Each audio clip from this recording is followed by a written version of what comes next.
इस न्यूज के प्रायोजक हैं Balaji academy, PSC coaching centre, पड़ाव चौक, मुंगेली। प्रदेश सहित मुंगेली जिले में भारी बारिश होने से नदी और नालों में उफान दिखने लगे हैं।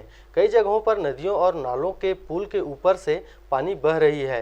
संबंधित विभाग द्वारा नदी और नालों के पुलों में किसी भी प्रकार की कोई सूचना संकेत नहीं लगाए गए हैं, जिससे स्कूली छात्रों सहित आम जनता पुल पार करते समय दुर्घटना का शिकार हो रहे हैं।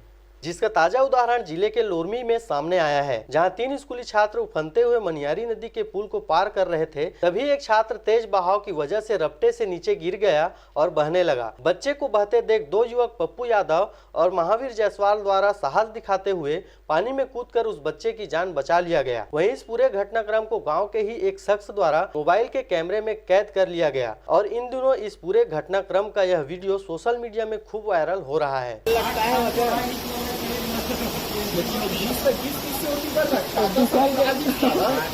Bureau report RJ रमझाझर।